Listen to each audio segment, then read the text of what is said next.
ขอต้อนรับเข้าสู่สุทธิชัยพอดแคสต์ณบัดนี้สนับสนุนโดยบริษัทกาแฟดำจำกัดสถานการณ์ความตึงเครียดเรื่องยูเครนแน่นอนครับที่ผมติดตามวิเคราะห์มาตลอดทางสหรัฐอเมริกายื่นคำขาดกับทางรัสเซียท่านประธานาธิบดีโจไบเดนกับท่านประธานาธิบดีวลาดิเมียร์ปูตินเผชิญหน้ากันจนถึงตอนนี้ก็ยังมีความตึงเครียดสูงล่าสุดนี่ท่านประธานาธิบดีไบเดนบอกว่าถ้ารัสเซียบุกยูเครนแล้วก็เรื่องของการลงโทษเรื่องของการบอยคอตนี่นอกเหนือจากเรื่องเศรษฐกิจปกติอาจจะถึงขั้นที่จะต้องลงโทษท่านประธานาธิบดีปูตินด้วยครับแล้วรัสเซียจะเปิดศึกจริงเหรอรัสเซียจะส่งทหารบุกเข้าไปในยูเครนจริงเหรอ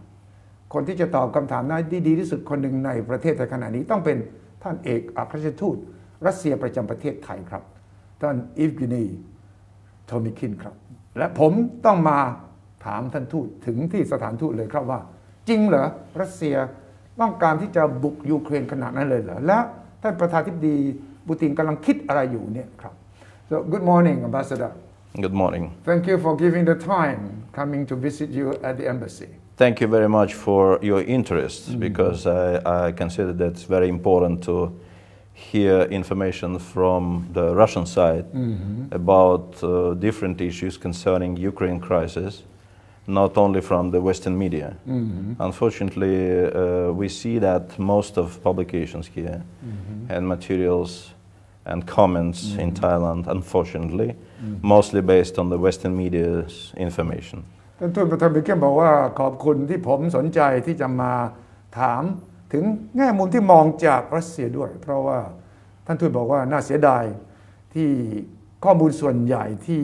คนไทยได้รับเนี่ยจะมาจากสื่อตะวันตกฉะนั้นผมบอกแน่นอนครับผมต้องการฟังด้วยว่าทางรัสเซียคิดยังไงจะบุกยูเครนจริงหรือไม่ So I start with the very direct question Is Russia planning to invade Ukraine? Because this is every day we get the headlines. Latest, President Biden says, if Russia invades Ukraine, there will be punishment, sanctions, all the way up to President Putin himself. What really is Russia's position on Ukraine?Oh my God. ผมถามเลยนะว่าเนี่ยรัสเซียจะบุกยูเครนจริงหรือเปล่าถามกันตรงๆอย่างนี้เลยครับ So many times Russian leaders, President Putin, Minister of Foreign Affairs Sergei Lavrov, other representatives explain there is no plans of invasion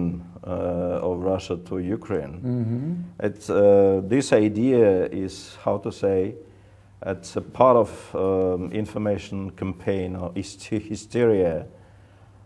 and exists only in the, how to say delicately, in the sick imagination of Western politicians, unfortunately. So ท่านทูตยืนยันข้อแรกเลยว่าคำว่าแผนการจะบุกยูเครนนั้นเนี่ยเครื่องหมายคำพูดเลยนะ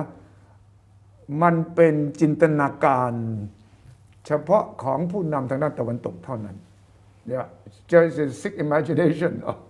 of the Western leaders. Absolutely. Even last period of time, we see what's happening. Even Ukrainian president or minister of defense, they assure their own population that we don't see any preparations from the Russian side or regrouping or any, operations.For invasion to Ukraine. Even the Ukrainian leaders but Americans told them, no, we see. Because they talk just you have to follow our vision, our vision, yes. ว่าผู้นำยูเครนเองเนี่ยยังบอกเลยว่าไม่มีรายงานอะไรว่ารัสเซียจะเตรียมบุกยูเครนแต่ว่าท่านทูตโทมิเกนบอกว่าแต่ผู้นำตะวันตกสั่งให้ผู้นำยูเครนเชื่อเราเพราะเราเนี่ยมีข้อมูลว่ารัสเซียจะบุกยูเครนแน่นอน So but why do you think President Biden wants to keep on talking every day about Russia planning to invade Ukraine? You know, this question is much more larger than only Russian-Ukrainian relations. Because if we try to analyze what's happening in the US themselves, they have a lot of problems with the economy, high rate of inflation, by the way, many domestic problems concerning crime, concerning, how to say, ethnic contradictions, concerning racial problems. And you reported about, by the way, some situations with the Thai nationals in the US. Yes, the Asians are being treated as enemies, and they suffer from this racial discrimination. Correct. And of course, there is a big problem between Republicans and Democrats, and they start to prepare the next round of elections. Maybe you remember the old movie which was screened in the end of 90s. American movie named Wag the Dog. Wag the Dog. Oh yeah, you've seen it. Maybe you remember the scenario. Yeah. Because of low rating of the president, because of elections situation, and some domestic problems, they try to create some kind of scenario which could be maybe essential for improving the situation. And they start the war with the small country. It was Albania, and that movie. That movie. แต่ท่านทูตบอกว่าความจริงปัญหาเรื่องยูเครนเนี่ยมันมีที่มาที่ไปกว้างกว่าแค่เรื่องยูเครนกับรัสเซียมันเป็นเรื่องการเมืองในประเทศรัสเซียด้วยท่านทูตบอกว่ามันมีปัญหาในประเทศเรื่องเศรษฐกิจเงินเฟ้อเรื่องปัญหาการเมืองความแบ่งแยกเรื่องปัญหาของการเหยียดผิวจำได้ไม่มีหนังเรื่องหนึ่งเมื่อโน่น1990กว่าเนี่ยชื่อ Wag the Dog ที่ประธานาธิบดีสหรัฐต้องสร้างสถานการณ์ประเทศเล็กๆประเทศหนึ่งเพื่อที่จะทำศึกสงครามเพื่อจะดึงความสนใจให้คนอเมริกันไปสนใจเรื่องข้างนอกจะได้ไม่สนใจถึงปัญหาที่ประธานาธิบดีสหรัฐเผชิญอยู่ท่านทูตรัสเซียกำลังจะบอกว่าสถานการณ์ตอนนี้มันคล้ายๆอย่างนั้น so you are saying that it's the domestic politics in America that creates this situation for the American president to try to put the blame or divert attention into Ukraine to cover up his own problems at home. I'm sure that it's a very important factor of the whole policy of the White House. So actually what was happened in February 2014, it was a coup in Ukraine, resulting in the toppling of the duly elected president and the nationalists coming to power. So actually from that time we saw a lot of Nazi actions in Ukraine. It's unbelievable because Ukraine, it's a part of our Slavic culture. We have a long common history. We fought together against fascism during the World War II. But what we see now in Ukraine, Nazi demonstrations in Kiev, in many cities. Nazis. Russian language is prohibited. Russian books prohibited. Russian movies prohibited. They have a lot of so-called blacklists with inclusion of many Russian politicians, journalists, sportsmen, actors, singers, writers, whoever. It's a crazy situation. ท่านบอกว่าเหตุที่มันเกิดขึ้นเมื่อหลายปีก่อน that was 2014. It happened at the same time at the Crimea situation as well, right? 2014. Before that. A little bit before that. Before Crimean situation, it was one of results of the coup in Ukraine. เพราะ2014เนี่ยเกิดรัฐประหารในยูเครนท่านทูตใช้คำว่ารัฐประหารเปลี่ยนผู้นำชุดใหม่หลังจากรัฐประหารกลายเป็นกลุ่มที่ท่านทูตรัสเซียใช้คำว่าเป็นพวกนาซีพวกหัวรุนแรงต่อต้านทั้งที่ยูเครนเนี่ยมีวัฒนธรรมยาวนานเป็นสลาฟคล้ายกับรัสเซียนั่นแหละแต่อยู่ดีๆกลุ่มชาตินิยมกลุ่มนี้ขึ้นมา ก็ต่อต้านรัสเซียมีการแบนการห้ามหนังสือหนังนักเขียนรัสเซียทั้งหลายแหละทั้งที่ในอดีตนั้นเนี่ยยูเครนกับรัสเซียร่วมรบกันตอนที่สู้กับนาซีในสงครามโลกครั้งที่สองแต่วันนี้กลายเป็นว่ากลุ่มผู้นำใหม่ของยูเครนนั้นเนี่ยต่อต้านรัสเซียสร้างให้เกิดบรรยากาศของการรังเกียจเดียดฉันรัสเซียขึ้นมา Why do you think that is happening? So as a result, by the way, the people who live in Crimea, which is mostly populated by Russian people, they saw the situation is changing so dramatically, and they declared their independence, sovereignty, and decided to reunite with Russia. That was also it was after the coup in Kiev. After the coup in Kiev. หลังจากที่เกิดรัฐประหารในเคียฟก็คือเมืองหลวงของยูเครน2014เนี่ยคนในไครเมียซึ่งตอนนั้นเป็นส่วนหนึ่งของยูเครนก็บอกว่าไม่ไหวถูกกลั่นแกล้งแล้วเนื่องจากเป็นสัญชาติรัสเซียส่วนใหญ่ก็เลยประกาศแยกตัวออกจากยูเครนแล้วก็ขอกลับไปอยู่กับรัสเซียนั่นคือเหตุการณ์ไครเมียซึ่งตอนนั้นอเมริกาแล้วก็โลกตะวันตกก็ประนามรัสเซียว่าเข้าไปยึดไครเมียกลับมาแต่ว่ามองจากแง่มุมท่านทูตรัสเซียนั้นคนในไครเมียเองซึ่งมีเชื้อชาติรัสเซียเยอะประกาศแยกตัวเพราะทนรัฐบาลกลางยูเครนไม่ไหวขอกลับไปอยู่กับรัสเซียนี่เป็นการมองจากแง่ของรัสเซียนะครับว่าคนที่นั่นต้องการกลับไปอยู่กับเขาไม่ใช่เป็นการที่รัสเซียบุกเข้ามายึดไครเมียออกไปตอนนี้กลับมาเป็นเรื่องยูเครนใหญ่แล้ว Another situation, sorry, I haven't finished yet. Another situation is a situation with Donbas region. I mean Donetsk and Lugansk regions of the eastern part of Ukraine. So that area is mostly populated by Russians also. And the people who live in the Donbas area also did not survive under the nationalist government pressure. So they also declared their independence, but the Ukrainian government decided to start actually civil war. They sent bombers, tanks, artillery, and start to bomb peaceful population in this Donbas area. Donbas is next to the Donbas area is the eastern part of Ukraine. Eastern part, yeah. Just so on the border of Russia. Border regions close to Russia. Yeah, นี่คือเขตอีกจุดเขตหนึ่งลอมบัสที่อยู่ในยูเครนตะวันออกติดกับรัสเซียท่านทูตรัสเซียบอกว่าชาวบ้านแถวนั้นคนแถวนั้นก็เหมือนกันคล้ายกับคนในไครเมียคือไม่พอใจมากกับรัฐบาลกลางก็เลยลุกขึ้นมาประกาศเอกราชจะขอแยกปรากฏว่ารัฐบาลกลางของยูเครนส่งทหารรถถังเข้าไปปราบปรามอย่างหนักไม่ยอมให้เกิดขึ้นนี่คือมองจากรัสเซียน่าสนใจนะครับว่าเขาตีความเนี่ยที่ต่างกันอย่างมีนัยสำคัญ so even today the Donbas people are still under suppression under fire still under fire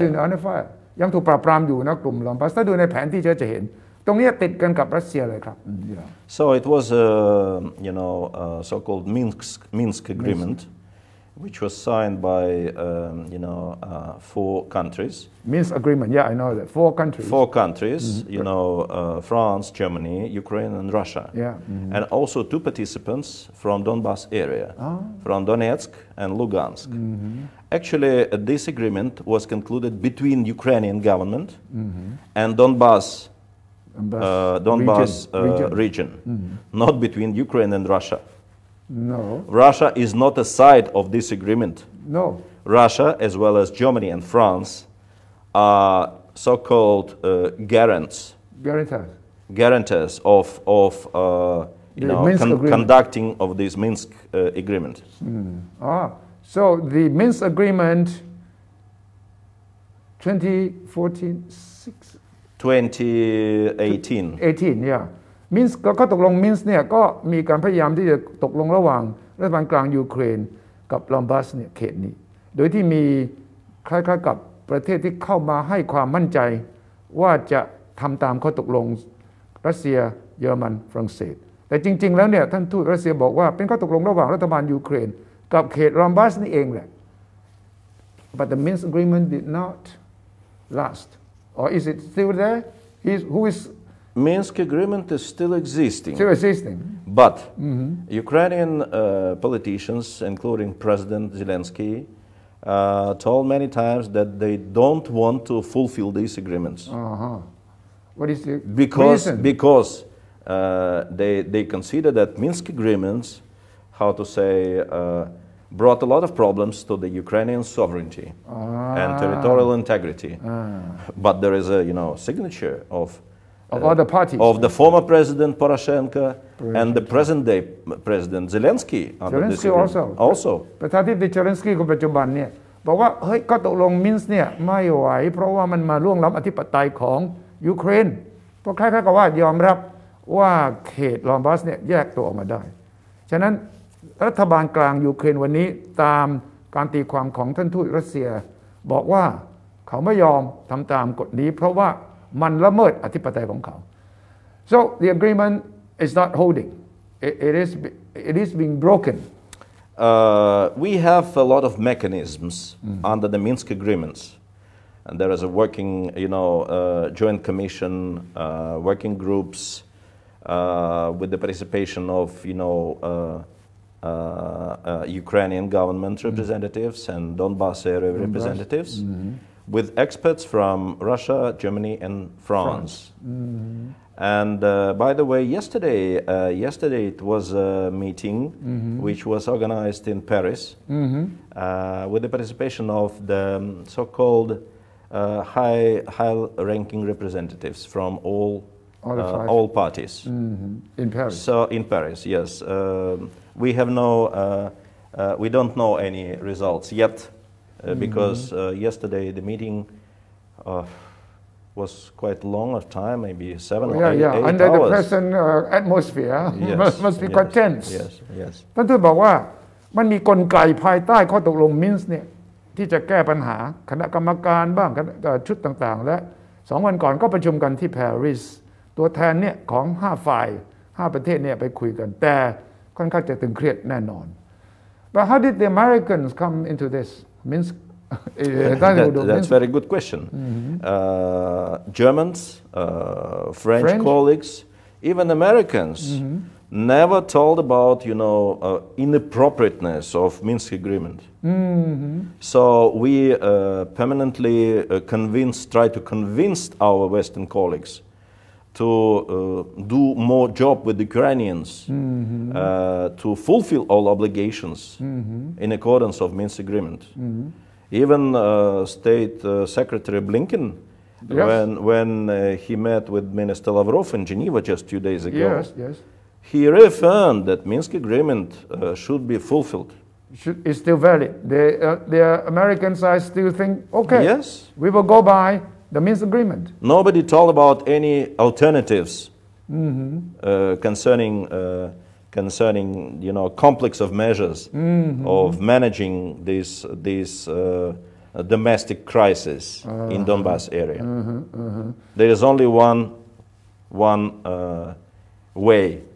to fulfill all obligations in accordance of Minsk agreements. ท่านทูตรัสเซียยืนยันว่าทุกอย่างมันต้องเดินตามข้อตกลงมินส์ที่ทั้งรัฐบาลกลางยูเครนทั้งเขตลอนบาสของยูเครนรัสเซียเยอรมันฝรั่งเศสตกลงกันแต่ว่าอเมริกันก็ดีเยอรมันก็ดีฝรั่งเศสก็ดีก็คล้ายๆกับว่าไม่ยอมให้ข้อตกลงนั้นเดินตามที่ทางฝั่งรัสเซียก็ดีหรือฝั่งลอนบาสก็ดีอยากจะให้เห็น so that agreement Minsk agreement cannot stop this particular so-called crisis from happening. Why? Why is it, or is it that there's this tension, demands, counter demands between Washington and Moscow, and President Putin saying that we want security guarantee, we don't want NATO to come in too close, we don't want NATO to invite Ukraine to become a member because that would threaten our security. From the Russian point of view, is that a threat to you? NATO, American, and all the activities that is going on? let's see the historical background. What's happening now, by the way? Why Russia proposed to Americans and to NATO to conclude some agreement, maybe treaty, concerning security guarantees from two sides. Mutual security guarantees. Because we feel that the situation now is absolutely inappropriate for our security. You can imagine they talking a lot about, Russian troops, massive Russian troops near the Russian-Ukrainian border. They have the number, 100,000 Russian troops on the Ukrainian border. It doesn't matter. I don't care how many troops, but all Russian troops are in the Russian territory, not outside the Russian territory. Right. You can imagine, despite any situations, but you can imagine if Thai troops could be concentrated near Thai-Myanmar border. Yes. Nobody could told you about the suspicious. You cannot mass the troops on near our border. Why? Well, you concentrate your troops near Myanmar border. Because we feel insecure. It's your domestic affair. Your domestic affair. You have your own military plans. You have your own plans for military exercises, for any inspections of troops. So we will do anything or everything we want to do inside the Russian territory. Yes นี่คือเรื่องประเด็นสำคัญที่มองจากแง่รัสเซียถ้าอเมริกาบอกว่าคุณกำลังเตรียมการระดมทหาร 100,000 คนใกล้ชายแดนยูเครนเตรียมจะบุกยูเครนทางฝั่งท่านทูตรัสเซียบอกเฮ้ย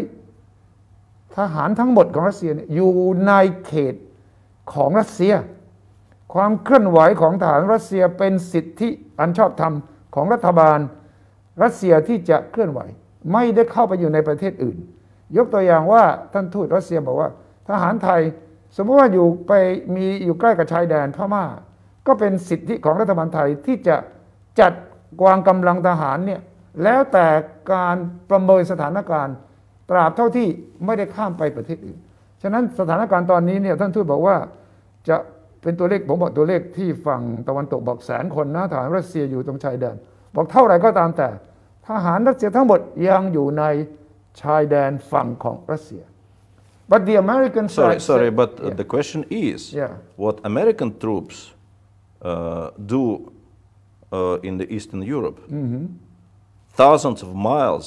of the American territory in such countries like Estonia, Latvia, Lithuania, Poland, just near the Russian territory. They are part of NATO. They claim they are part of NATO. Yes, it's NATO countries. You can imagine Estonia is located only 130 kilometers from St. Petersburg. 130 kilometers from 130 kilometers from St. Petersburg. อันนี้น่าสนใจมากก็บอกแล้วดูสิอเมริกันเนี่ยมีทหารของนาโตอยู่ที่ไหนบ้างอยู่ประเทศเนี่ยเอสโตเนียประเทศลัตเวีย Lithuania, Poland ซึ่งทั้งหมดนี้เป็นส่วนหนึ่งของนาโตนะอเมริกันเขาอ้างได้ว่านี่เป็นนาโตฉะนั้นทหารอเมริกันทหารทั้งหลายแหล่เดี๋ยวนี้เป็นส่วนหนึ่งของข้อตกลงนาโตแต่ท่านทูตรัสเซียบอกที่เอสโตเนียอยู่ห่างจากเซนต์ปีเตอร์สเบิร์กเมืองใหญ่อันดับ2รัสเซียแค่130 กิโลright Estonia and St. Petersburg 130 กิโลนั่นเอง so you feel a threat of course we feel a threat so ว่าเนี่ยแปลว่ารัสเซียรู้สึกเป็นภัยคุกคามใช่ไหมว่าแน่นอนมันห่างกันแค่130 กิโลนั่นแหละทหารอเมริกันนาโต้อยู่ตรงนั้น yes so why we try to invite Americans and NATO countries to start dialogue because if we talk about our historical background it was 1997 when the Russia-NATO basic or fundamental act was signed 1997 about respecting each other's interests guarantee security and stability and 1997 nobody talked about enlargement of NATO no Nobody talked that time. 1997ท่านทูตรัสเซียบอกว่ามีข้อตกลงระหว่างรัสเซียกับนาโตว่าจะเคารพความกังวลเรื่องความมั่นคงซึ่งกันและกันพูดง่ายๆคือรัสเซียกับนาโตเนี่ยตกลงกันว่าจะไม่เล่นงานกันนะไม่คุกคามกันนะตอนนั้นไม่มีใครพูดถึงการขยายสมาชิกนาโตตรงนี้ที่รัสเซียเขาบอกว่านี่ตอนนั้นคุณไม่ได้พูดนะว่าคุณจะขยายสมาชิกนาโตเข้ามาซึ่งรัสเซียโกรธแน่นอนว่าจะเข้ามาใกล้บ้านเขาทุกที so there was no mention of expansion. Since that time we saw 5 waves of expansion of NATO. ตั้งแต่นั้นเป็นต้นมามีการขยายสมาชิกนาโตถึง5 รอบ 5 ครั้งตรงนี้แหละที่รัสเซียมองเฮ้ยคุณเล่นขยับเข้ามาใกล้ฉันน้อยนี่หว่า And when Baltic states and Poland expressed their wish to join NATO, Western colleagues told us that please don't be scared because they have some phobias, and maybe after joining NATO's, all phobias will go out, will disappear. They will be very good neighbors of you. But the situation we see today is absolutely opposite. Baltic states and Poland are, how to say, the most aggressive minority in NATO and European Union, with a lot of, Russophobias in their everyday policy. Okay, Poland and Baltic states. Baltic states. คือโปแลนด์ I just mentioned Estonia, Latvia, Lithuania. ใช่ๆโปแลนด์กับ Baltic states Baltic states ก็คือรัฐใน Baltic ก็คือ3ประเทศนี่แหละครับลัตเวียลิทัวเนียเอสโตเนียเนี่ยตอนนั้นเนี่ยที่มีการขยายให้เชิญทางตะวันตกเชิญประเทศเหล่านี้มาเป็นสมาชิกนาโต้เนี่ยก็บอกกับรัสเซียว่าไม่ต้องห่วงพวกเนี้ยกลัวรัสเซียแต่ว่าพอเข้ามาอยู่เป็นสมาชิกนาโต้เขาก็จะเลิกกลัวรัสเซียฉะนั้นคุณสบายใจได้รัสเซียท่านทูตรัสเซียบอกว่าผ่านมาจนถึงปีนี้หนึ่งตอนนั้นพอขยายแล้วรับปากว่าจะไม่มีการแสดงความก้าวร้าวได้ปรากฏว่าประเทศเหล่านี้แหละครับโปแลนด์กับรัฐที่ว่าเนี่ย3-4 รัฐเนี่ยในบอลติกเนี่ยกลับมีท่าทีที่ก้าวร้าวดุดันกับรัสเซียมากยิ่งขึ้นดังนั้นรัสเซียมองว่าเฮ้ยอันนี้ไม่เป็นไปตามของความเข้าใจเดิมนั่นเองSo the issue we're talking today is much more larger than only Russian-Ukrainian relations. We're talking about the security and stability in Europe. นี่คำตอบนี่สำคัญมากรัสเซียมองว่าตอนนี้ประเด็นเนี่ยไม่ใช่อยู่แค่เรื่องยูเครนแต่มันเป็นประเด็นเรื่องระบบความมั่นคงที่รัสเซียมองว่ามันกินความกว้างกว่ายูเครนก็คือเรื่องของ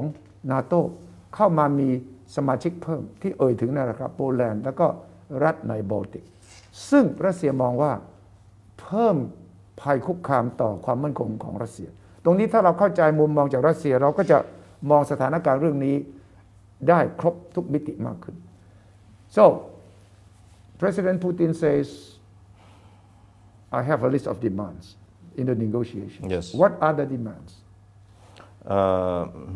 You can see all demands on the website of the Ministry of Foreign Affairs. Briefly. To avoid any speculations, we published the Russian draft of this agreement. List. Right. Not a list, it's a draft of agreement. A draft of, okay. It's not long. Everyone can, go check in the website. Check with the website of the Russian Ministry of Foreign Affairs. Yeah. And to read it carefully about, the basic Russian proposals. So the most important is non-enlargement of NATO. Okay. ข้อหนึ่งเงื่อนไขของฝั่งรัสเซียบอกว่าไปดูในเว็บไซต์ได้นะไม่ใช่เพียงแค่ว่าเงื่อนไขข้อเสนอของท่านประธานาธิบดีปูตินต่อโจไบเดนเท่านั้นแต่ว่าเป็นร่างข้อตกลงเพื่อว่าจะได้ทางตะวันตกไปพิจารณาข้อหนึ่งที่สำคัญที่สุดคือต้องไม่มีการขยายสมาชิกนาโต no more expansion of NATO. No more expansion. But instead we see that more Western politicians, including President Biden, including State Secretary Blinken, including NATO Secretary General or other representatives, they start to invite such countries as Sweden and Finland to Mm-hmm. join NATO because Sweden and Finland they declared their neutrality many years ago and they express again they still have no plan to join NATO. But another very important idea is non-deployment of mass destruction weapons in Ukrainian territory. ข้อ2นี่สำคัญเงื่อนไขปูตินก็คือว่าห้ามมีการไปติดตั้งอาวุธอานุภาพทำลายร้ายแรงของนาโต้เนี่ยมาอยู่ในยูเครน Offensive เป็นอาวุธที่ทำลายล้างสูง We would be ready to discuss such issues like limitations or much more better management concerning military exercises from two sides, NATO and Russia. We can talk about. ข้อที่ท่านประธานาธิบดีปูตินพร้อมจะเจรจาต่อรองก็คือเรื่องของการมาคุยกันวางแผนเรื่องว่าทั้งนาโต้ทั้งฝ่ายรัสเซียเรื่องซ้อมรบเนี่ยจะต้องจัดการกันยังไงเพื่อให้ต่างฝ่ายต่างไม่ระแวงสงสัยซึ่งกันและกัน Limitations concerning military activities. ลดจำกัดกิจกรรมทางทหารทั้งสองฝ่าย For example, what we see today in the Baltic Sea. Previously, Baltic Sea is a very calm and peaceful area, very pleasant part of the European continent. But today, it's full of warships and aircrafts just flying across the Baltic area, even creating troubles for the civil air traffic. ทะเลบอลติกเนี่ยท่านทูตบอกว่าปกติจะราบรื่นสวยงามธรรมชาติมากช่วงหลังนี้มีกิจกรรมทางทหารมีเครื่องบินมีเรือรบวิ่งกันไปมาเพ่นพ่านแม้กระทั่งทำให้การจราจรพลเรือนปกติของย่านนั้นถูกกระทบไปด้วย so the activities in the Baltic Sea is aimed at Russia you think activity becomes very dangerous for civil activities, for civil aviation, for civil shipping, for normal life. Yes, so normal life, right. กิจกรรมทางทหารที่ทาง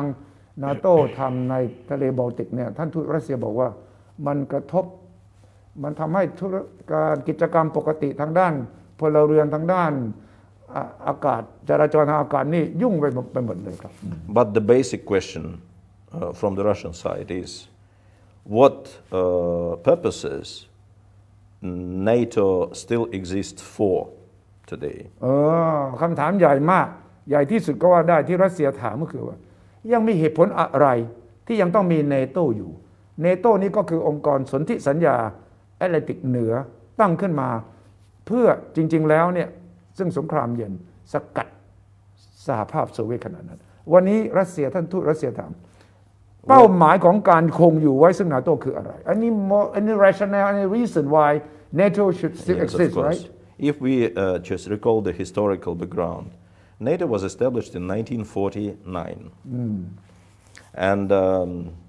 there were how to say three purposes to let the Soviet Union to be out of Europe to let the US to be in Europe and to let Germany to be under Europe to control Germany after the Second World War เนี่ยน่าสนใจมากท่านทูตรัสเซียบอกวิเคราะห์ให้ฟังว่านาโต้เนี่ยตั้ง1949เป้าหมายหลักมองแง่รัสเซียคือมี3เหตุผลเท่านั้นคือ1นาโต้ตั้งขึ้นเพื่อกันรัสเซียออกจากยุโรป2เพื่ออเมริกาเข้ามาอยู่ในยุโรป3เพื่อเยอรมันซึ่งแพ้สงครามนั้นอยู่ใต้การควบคุมของยุโรป so three purposes yes so since that times Germany reunited is a quite responsible member of international society and maybe most important member of the European Union today with the quite balanced foreign policy Soviet Union disintegrated many years ago the Cold War ended so why NATO still exists คำถามใหญ่ต่อมาของท่านทูตรัสเซียคือนาโต้จะอยู่ไปทำมีเหตุผลอะไรที่จะคงอยู่อีกในเมื่อเยอรมันรวมชาติแล้วสงครามเย็นหมดสลายไปแล้วสหภาพโซเวียต ล่มสลายไปแล้วยังมีเหตุผลอะไรที่ต้องนาโต้มีอยู่ so why do you think that NATO is still there then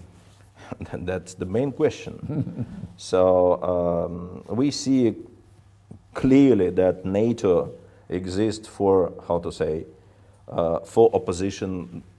to the Russian Federation. Yes. To contain Russia, and just sometimes ago, it's not too long ago. The National Security Advisor Sullivan, from the U.S., Jake Sullivan. Yes. He expressed the interesting idea that after the so-called Russia-Ukrainian crisis, U.S. and Western allies should be stronger, and Russia should be weaker. That's what he said. Yes. Wow. แต่คำถามใหญ่เลยทางรัสเซียมองว่าคำถามคือนาโต้ยังอยู่ทำไมสรุปได้ว่านาโต้ยังคงอยู่นั้นรัสเซียตีความว่าเป้าหมายหลักคือการจัดการสกัดกั้นรัสเซียทุกวิถีทางท่านทูตบอกว่าน่าสนใจที่ปรึกษาความมั่นคงของทำเนียบขาวเจค ซัลลิวันพูดเอาไว้เมื่อเร็วๆนี้กรณีวิกฤตยูเครนนี่แหละบอกว่าเป้าหมายจากนี้ไปหลังจากวิกฤตของยูเครนการเผชิญหน้าระหว่างรัสเซียกับนาโต้กับสหรัฐหลังจากนี้จะต้องทำให้อเมริกาและโลกตะวันตกแข็งแรงขึ้นรัสเซียอ่อนแอลง so you detect that this is the motive the real motive behind everything that is happening to weaken Russia Yes, definitely. We see very clearly. So unfortunately, Western colleagues, first of all Americans or Anglo-Saxonians, by the way, they, how to say, they mostly self-infected by their own propaganda and hysteria, information campaign. They're talking about, absolutely unbelievable things. I told you that even Ukrainian leaderships, they talking about no evidence concerning Russian invasion or preparations on the Russian territory for invasion to Ukraine. But Anglo-Saxonian countries, by the way, AUKUS, UK, USA, and Australia. Yes, Australia. It was maybe the first operation organized by AUKUS in Ukraine. They decided to evacuate the members of their diplomatic families from Kiev. From Kiev, yes. Why? Nobody understands. Even European Union embassies, they have no similar decision yet. No, but Americans, Australians, and UK, they decided to evacuate a part of families of their diplomats in Kiev because they still believe that Russia should invade very soon. ท่านทูตบอกว่าสิ่งที่อเมริกันก็ดีหรือว่าอังกฤษก็ดีเนี่ยยุโรปในทางตะวันตกเนี่ยมันเกิดความเชื่อในสิ่งที่ตัวเองทำโฆษณาชวนเชื่อจนเกิดสิ่งที่ใช้คำว่า hysteria ก็คือความคลั่งกลัวรัสเซียทั้งที่ว่าเป็นโฆษณาชวนเชื่อที่ตัวเองสร้างขึ้นมาจนกระทั่งตัวเองเชื่อหมดเช่นกรณีที่อเมริกาอังกฤษออสเตรเลียสั่งให้ครอบครัวนักการทูตในยูเครนอพยพออกมาก่อนเนี่ยบอกว่าไม่มีเหตุผลอะไรเลยแม้กระทั่งผู้นำยูเครนเองก็บอกว่าไม่คิดว่ารัสเซียจะบุกหรือว่ามาโจมตียูเครนแต่ว่าดูเหมือนว่าทางรัสเซียมองว่าเป็นการสร้างสถานการณ์สร้างจนกระทั่งว่าเชื่อกันไปเองกลายเป็นความคลั่งความกลัวมายาคติที่สั่งสมเข้ามาด้วยตัวเองรัสเซียยืนยันว่าไม่มีความตั้งใจใดๆที่จะบุกยูเครนนี่มาจากท่านทูตรัสเซียประจำประเทศไทยเลยนะครับ so what maybe you heard about such formula rules-based order rules-based international rule-based international not order. international rules-based order question number 1 which rules question number 2 who base who's base whose base question number 3 what kind of order so this is a principal question because Russia considers that the basic principle of international order should be UN Charter and international laws. Yes. But Americans and many Western countries start to talk more about so-called rules-based order. Right. So we feel that they want to create some kind of rules and let other countries to follow these rules. If you are not follow these rules, you are against us. That's very simple. Although the rules are not under the UN and not under international organizations, no? No clarification. No clarification. It's quite flexible formula which allows Americans and Western politicians to create any ideas. Under their own interpretation. Yes, absolutely. We feel that unfortunately during last period of time, maybe 10, 15, maybe 20 years, many Western colleagues, they lost diplomatic traditions. Yes. So today, what we see, everything is possible. So-called Twitter diplomacy. Twitter diplomacy. You just send Twitter. It started by former President Trump. Send a Twitter, all world markets just down. Send another one, ups. Yeah. It's a big influence of this. ท่านทูตรัสเซียอธิบายว่าทางโลกตะวันตกนำโดยสหรัฐเนี่ยมีใช้คำว่า rules based order ซึ่งแปลว่าระเบียบโลกที่อยู่บนพื้นฐานของกฎเกณฑ์กติกาท่านทูตถามว่ากฎเกณฑ์กติกาใครตั้งกฎเกณฑ์กติกาของใครแล้วก็ใครเป็นคนกำหนดท่านทูตบอกว่าตอนนี้สหรัฐและโลกตะวันตกเป็นคนกำหนดกฎเกณฑ์ขึ้นมาเองแล้วเป็นคนตีความมีสิทธิตีความเองโดยที่ไม่จำเป็นต้องเป็นไปตามสหประชาชาติหรือกฎกติกาสากลใดๆขึ้นอยู่กับอเมริกาโลกตะวันตกจะเป็นคนประเมินใช้ดุลยพินิจของเขาเองโดยที่ไม่สนใจว่าประเทศอื่นเขาตีความตรงกันหรือไม่ท่านทูตเรียกว่าเป็นการทูตแบบ Twitter คือส่งข้อความอะไรขึ้น Twitter ปั๊บออกไปหุ้นขึ้นวันรุ่งขึ้นส่ง Twitter ใหม่หุ้นลงเป็นการกำหนดกฎเกณฑ์กติกาโดยฝั่งตะวันตกแต่ฝั่งฝ่ายเดียว so what do you think President Putin will do now yesterday we've got the counter draft from Americans colleagues concerning Russian proposals. So as American side requested openly, they ask not to publish the American version of this treaty or of this agreement. Oh, the draft, the counter draft. Counter draft, yes. Yesterday, American Ambassador Sullivan, another Sullivan in Moscow, yes. Received this counter draft and was met with the Deputy Foreign Minister Grushko in Moscow, and the Russian side started to study this document now. I see. So there will be next round of negotiations after this. We hope so. We hope so. But of course, Russian side will study the American version of this document. I hope that very soon, maybe today, we'll hear some comments from the Russian Ministry of Foreign Affairs. So we shall wait. ท่านทูตบอกว่าเมื่อ2 วันก่อน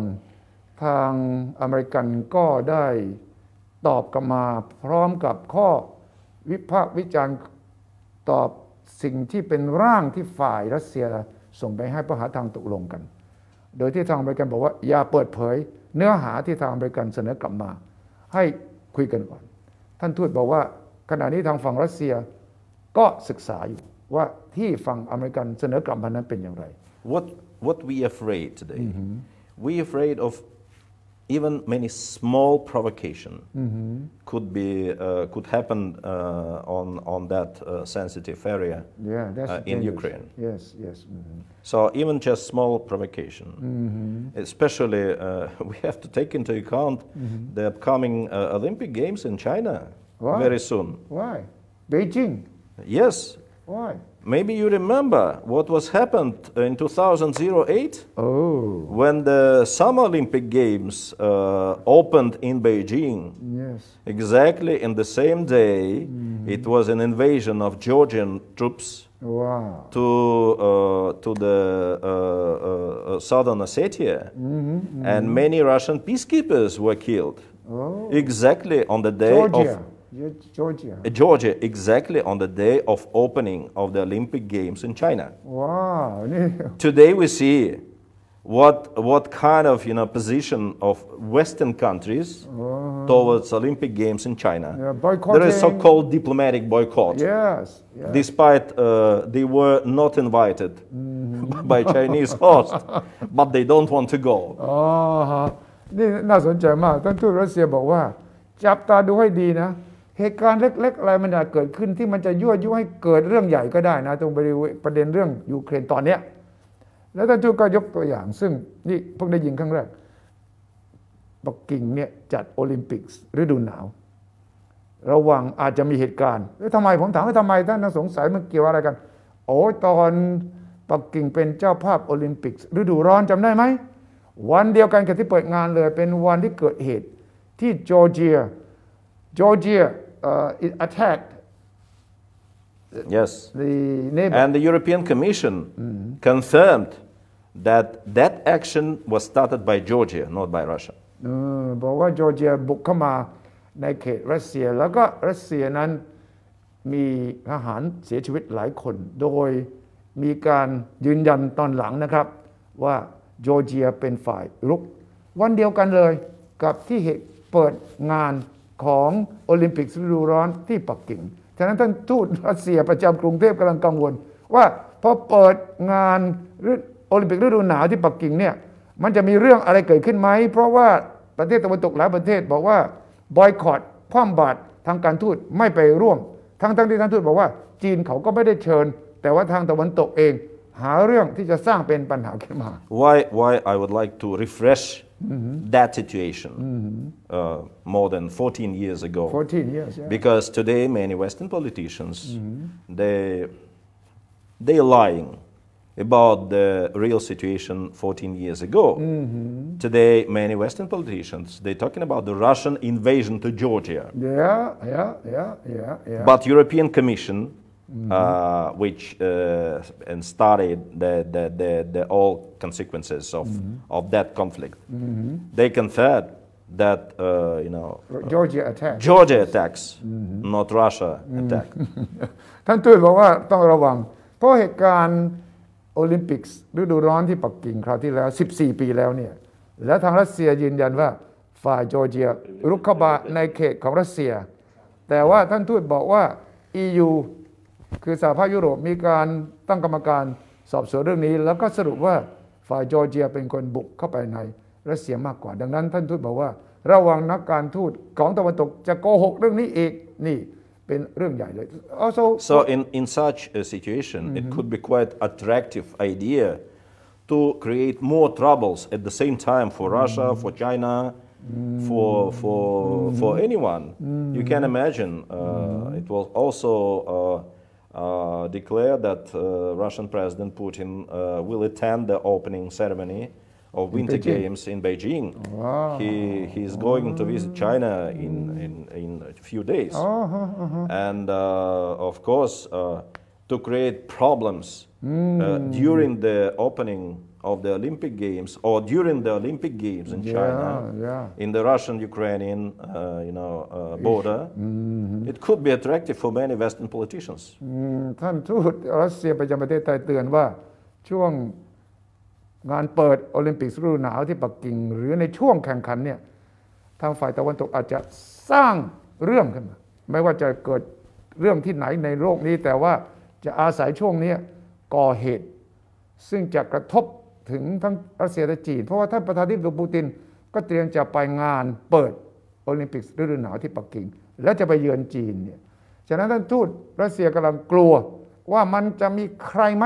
ที่กำลังคิดแผนร้ายจะก่อเหตุอะไรก็ตามแต่จะเกิดที่ไหนก็ตามทำให้รัสเซียและจีนเสียหายแล้วทำให้ยกระดับความตึงเครียดว่าด้วยเรื่องยูเครนขึ้นมาด้วยเห็นไหมครับว่าวิธีคิด ของท่านทูตรัสเซียเนี่ยกังวล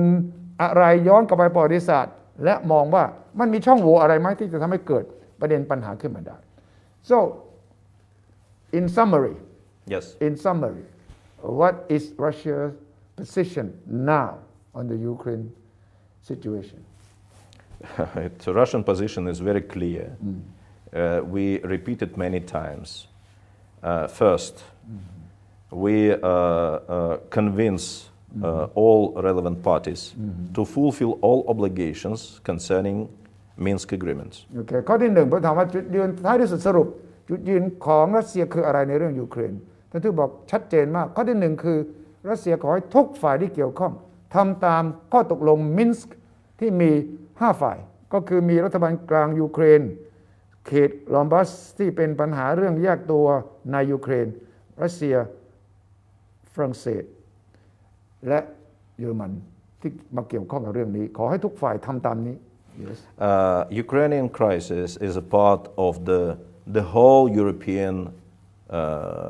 political landscape. วิกฤตของยูเครนนั้นเป็นส่วนหนึ่งของนิเวศการเมือง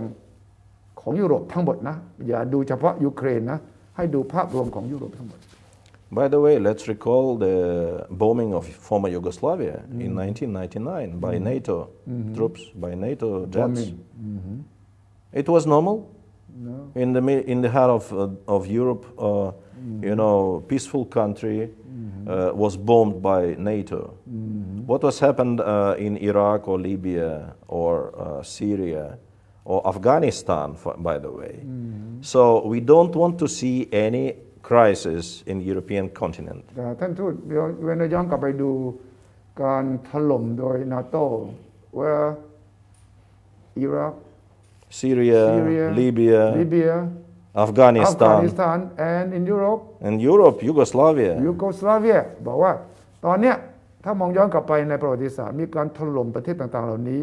แน่นอน That's just only during last maybe 20 years. 20 ปีเท่านั้นที่ผ่านมารัสเซียกำลังมองว่านี่ไงฝีมืออเมริกาที่ไปถล่มประเทศต่างๆเหล่านี้ท่านทูตรัสเซียบอกตอนนี้ไม่อยากจะเห็นวิกฤตอย่างนี้ในยุโรปในขณะนี้ You don't want to see anything like this. Our principal approach is very simple. We want to see stable and secured Europe. รัสเซียต้องการเห็นยุโรปที่สันติภาพและที่มั่นคงสำหรับทุกฝ่าย for everyone concerned, right? Secure and peaceful for all parties. Yes.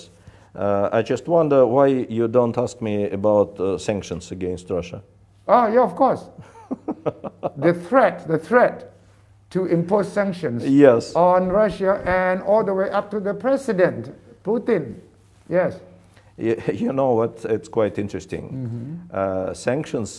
for Americans and Western allies became some kind of,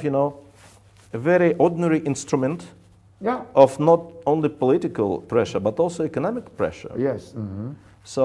many economic projects, like the biggest one, Nord Stream 2. Nobody talk about Nord Stream 1. Everyone talking about Nord Stream 2. Yes. It is an international, cooperation project in which engaged not only Russians and Germans but also some other European countries and other companies. But what we see, how to say, dirty methods. Dirty competition made by American politicians. The situation with the gas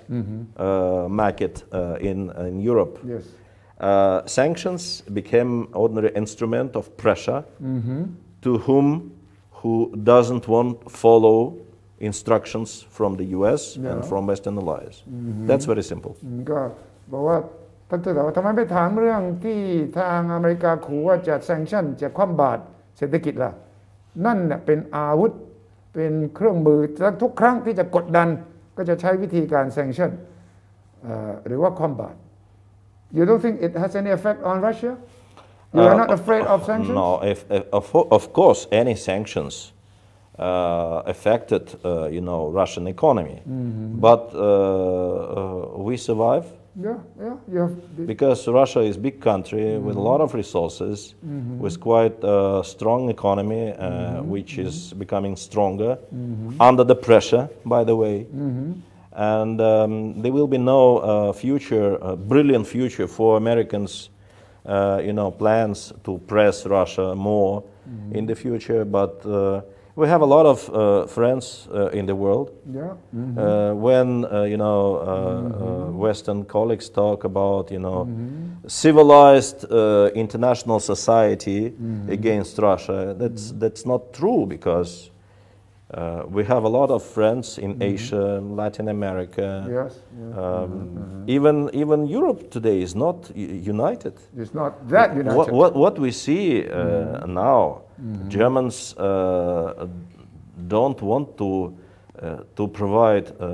arms and weapons to Ukraine. Right. What Croatian president told to reporters a few days ago. So there is no unity in Europe concerning all this situation. I'm looking forward that more European politicians and more European experts, especially from business, the business sector will be concerned. They should be much more pragmatic. Sure. They understand the real, background of all these efforts made by Americans. ผมถามท่านทูตว่าไม่กลัวเหรอถ้ารัสเซียถูกคว่ำบาตรเศรษฐกิจเพิ่มเติมอีกบอกแน่นอนการคว่ำบาตรก็ย่อมมีผลต่อเราแต่ว่าเราก็อยู่รอดมาตลอดและอย่าลืมว่าเราก็มีเพื่อนที่อยู่รอบโลกเหมือนกันขณะเดียวกันในยุโรปเองก็ไม่ใช่ว่าจะเป็นเสียงเดียวกันนะอย่างเยอรมันนี่เขาก็บอกเขาจะไม่ส่งอาวุธไปให้กับยูเครนเพื่อจะสู้กับรัสเซียแล้วก็หลายประเทศนักธุรกิจโดยเฉพาะเนี่ยก็ต้องกังวลนะเพราะว่าถ้าเกิดผลทางด้านลบต่อเศรษฐกิจนักธุรกิจซึ่งต้องคิดอะไรที่มันสัมผัสได้จริงๆเขาก็จะต้องเป็นห่วงและก็กังวล Only Europeans estimated that their losses because of sanctions against Russia and the Russian reaction against their sanctions, their losses could exceed $300 billion. 300 billion. Wow. 300 billion. Affecting the Western European countries. Europe. The whole Europe. Not US. Not Europe. So the biggest losses could be experienced by Europeans, not Americans. บอกว่าท่านทูตบอกว่าทางยุโรปเองเขาก็ประเมินว่าถ้าเกิดมีการคว่ำบาตรกันเนี่ยผลกระทบทั้งยุโรปเนี่ยมันจะตกอยู่ประมาณถึง300,000 ล้านเหรียญเลยฉะนั้นมันกระทบหมดแหละท่านทูตกำลังบอกว่าอย่านึกว่าคว่ำบาตรรัสเซียแล้วจะไม่กระทบยุโรป Nobody is interested in sanctions. Nobody. ไม่มีใครได้ประโยชน์ It's a crazy policy. Yes. But Americans will not be affected because it's a European war theater, right? After the First World War, America became much more rich than before. Right. After the Second World War, even became more rich than before. That's right. So wag the dog. You remember that scenario? Wag the dog. อเมริกาเนี่ยหลังสงครามโลกครั้งที่1ก็รวยขึ้นเยอะหลังสงครามครั้งที่2ยิ่งรวยขึ้นมาอีกนะฉะนั้นดูให้ดีย้อนกลับไปดูหนังเรื่อง Wag the Dog ซึ่งแปลว่าอเมริกันจะได้ประโยชน์จากการทำศึกสงครามจากการสร้างสงครามที่อื่นเพื่อที่จะกลบเกลื่อนปัญหาภายในนี่คือมุมมองรัสเซียที่ผมเชื่อว่าทำให้เราเข้าใจว่าข่าวที่เกิดขึ้นนั้นเนี่ยเราต้องมองให้ครบทุกด้านวันนี้ก็มีโอกาสได้มาสัมภาษณ์ท่านเอกอัครราชทูตรัสเซียประจำประเทศไทยครับท่านอีฟกินีทอมิคินซึ่งพูดตรงไปตรงมาแล้วก็อธิบายทำให้เราเข้าใจได้ว่ามองจากแง่ของท่านประธานาธิบดีปูตินก็จะต่างกับมองจากแง่ของโจไบเดนอย่างไร Thank you very much, Ambassador. Get a very clear picture Thank you very of much. the position of the explanation from the Russian side, which I hope will enlighten the Thai people who have been following this story very closely. Thank you very much. Of course, Thai people are very close to Russian people too. Yes, thank you very much for your interest, and I hope that the Thai audience will analyze the real situation much more carefully, and will understand the Russian vision about what's happening now. Russia is a peaceful country. We never, interfere anyone's domestic affairs. Never. Because we have experienced too much in the past, today, and I'm sure in the future about interference from outside to Russia. ท่านทูตบอกว่ารัสเซียเป็นประเทศรักสันติเป็นประเทศที่ไม่เคยรุกรานใครเพราะเราเรียนรู้จากประวัติศาสตร์ถ้าเราติดตามสงครามครั้งที่1สงครามโลกครั้งที่2ก็จะรู้ว่ารัสเซียเป็นฝ่ายถูกรุกรานมากกว่าวันนี้ท่านทูตรัสเซียประจำประเทศไทยบอกกับคนไทยครับว่านี่คือจุดยืนของรัสเซียแล้วก็ต้องการให้คนไทยได้เข้าใจมุมมองของฝ่ายรัสเซียด้วยต้องขอบคุณท่านทูตมากที่มาตอบคำถามผมมานั่งอยู่ที่นี่เพราะต้องการได้มุมมองให้ครบด้านวันนี้มาจากรัสเซียครับ Thank you very much. Thank you very much. And in conclusion, I would like to wish the Thai government and the Thai people to fight with COVID-19 much more successfully. Yes. Everyone looking forward to back to normal life. Yes. And I hope that this year will be much more, enjoyable and happy for all of us, for Thai people and Russian people. So I wish all the best. Thank you ครับท่านทูตบอกสุดท้ายก็ขออวยพรให้รัฐบาลไทยคนไทยสามารถผ่านพ้นวิกฤตโควิดได้กลับไปใช้ชีวิตที่ปกติให้มากที่สุดเท่าที่จะมากได้นี่คือความหวังแล้วก็ข้อนำเสนออวยพรให้กับคนไทยรัฐบาลไทย Thank you very much again Ambassador Tobik Thank you very much ขอบคุณครับสนับสนุนโดยบริษัทกาแฟดำจำกัดสามารถติดตามสุทธิชัย Podcast ได้ทุกช่องทางทั้งระบบ iOS และ Android สุทธิชัย Podcast anywhere anytime any device